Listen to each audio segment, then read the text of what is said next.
Pertama ialah pada tanggal 2010, 2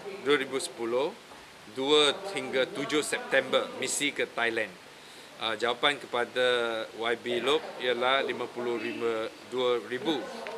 Jawapan kepada saya ialah 133,000. Misi ke Singapura, angka yang mulanya ialah pada mulanya bila saya soalkan, angka yang telah diberi adalah 78,000. Kemudian telah diubah menjadi 7,000. Dan jawapan ini telah dikosongkan untuk saudara Anthony. Ini sudah Sekali. 2 mission 52,000. 2 missions 52,000. Ya, okey. Oh, like that. Dia cakap dua misi. misi Ya, jumlahnya okey. 52,000. So angka ini memang mengelirukan kita, dan saya telah meneliti pada tahun sejak menteri mengambil alih, banyak perkara yang tidak begitu tepat, tidak begitu munasabah berlaku. Kebanyakan kunjungan yang telah ke luar negeri adalah 2 wakil kementerian. Nampaknya tidak ada sesiapa yang ikut, banyaknya 2. Dan kita lihat Mei 2010 ke Eropah, ke Chelsea Flower Show, London, misi gelak ke Germany dan Italy, telah membelanjakan hampir setengah juta untuk satu kunjungan. Dan banyak lagi lah kita boleh menunjukkan. Apa yang kita tidak faham ialah bagaimana promosi ini telah diterjemahkan untuk mempertingkatkan imej negara kita sebagai tempat penarikan yang menarik pelancong-pelancong asing. So ini kita perlu satu penjelasan yang mutamak dari kementerian. Ada banyak perbezaan dari segi angka, jumlah kos yang diberikan kepada saya dan juga kepada Yang Berhormat Tian Chua dan juga kepada Yang Berhormat Ong Tiket. Saya menunjukkan bahawa ada perbezaan sekurang-kurangnya 300,000 di antara jawapan yang diberikan kepada saya dengan jawapan yang diberikan kepada Ong Tiket. Semalam saya tujukan perkara ini dalam sidang media, tetapi sampai sekarang saya tidak mendapat apa-apa penjelasan ataupun jawapan daripada pihak Kementerian Pelancongan. Tak ada pun seorang pegawai yang approach saya yang mengatakan apakah kesilapannya. Saya tidak menerima apa-apa surat rasmi daripada kementerian, dan seolah-olah mereka buat tak tahu saja. Saya rasa ini satu sikap yang sungguh tidak bertanggungjawab dalam Kementerian Pelancongan. Kalau sudah ada kesilapan, patut mereka mengakui ada kesilapan dan meminta maaf dan membuat penjelasan. Kerana ini adalah jawapan rasmi dalam parlimen. Kita bukannya main-main, ini penyata rasmi. Itu bukan suka-suka bagi satu jawapan, lepas itu tak tepat, tidak mahu membuat pembetulan, biar itu begitu saja.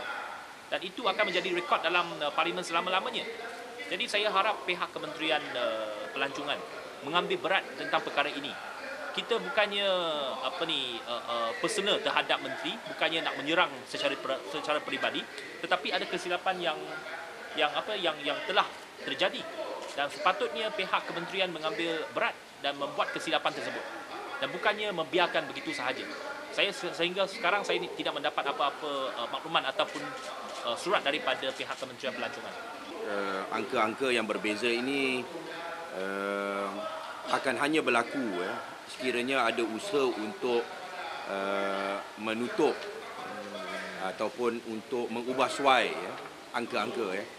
So you only have this problem if you try to fiddle with the figures lah. If you don't try to fiddle with the figures, you tunjuk betul-betul apa yang dibelanja, apa yang sebenarnya kos, ianya akan keluar consistent, actual figure. Soalan yang dikemukakan tujuannya ialah untuk nak kaji sejauh mana keberkesanan lawatan-lawatan ini. What is the end effect? What is the what is the return? Setakat ini bila kita tanya tentang soal pulangan, maka diberikan angka jumlah pelancong yang bertambah. Dan saya rasa itu merupakan satu kaedah laporan yang tidak tepat dan tidak berkesan. Kalau dipergi ke Germany dengan tujuan yang tertentu, maka kesan yang tertentu daripada lawatan itu, apakah objektifnya? Adakah ianya untuk nak memperkenalkan tempat-tempat yang tertentu? Adakah ianya bertujuan untuk memperkenalkan produk-produk yang tertentu? Maka selepas itu dia punya data on the return tu dia kena lihat berapa ramai daripada orang Jerman bertambah, berapa ramai orang Jerman beli produk-produk yang dipasarkan, ya. Apakah peningkatan, ya. They cannot give satu jawapan yang menyeluruh, yang sweeping, nengok jumlah pelancong bertambah, ya. Pasal jumlah pelancong yang bertambah mungkin tak ada kena-mengena dengan lawatan-lawatan dia. Dia pergi melawat, katakan pergi ke Germany itu ada flower show. Okay, what was the objective of that visit? Adakah objektif itu tercapai? Apakah bukti bahawa objektif itu tercapai, ya? Lalu dia mesti ada lebih spesifik dari segi matlamat yang lebih spesifik dan pencapaian yang lebih spesifik. Tak boleh diberikan jawapan yang secara umum yang seperti itu. Dan saya rasa dari aspek dua-dua persoalan, pihak Kementerian Pelancongan telah gagal, ya. Satu, untuk gagal untuk memberikan angka yang meyakinkan. Nombor dua, untuk memberikan jawapan berhubung dengan keberkesanan lawatan-lawatan daripada Menteri Pelancongan itu sendiri, ya. Both aspects of the question were not answered satisfactorily, ya. Dan saya rasa seperti mana yang saudara YB Anthony Loke sebut, teguran ini mesti diambil berat oleh pihak Kementerian Pelancongan, ya. Kita punya teguran, kita punya komen, kita punya fakta-fakta yang menunjukkan angka-angka bercanggah tu, they must respond. Ya, dia tak boleh buat bodoh, ya.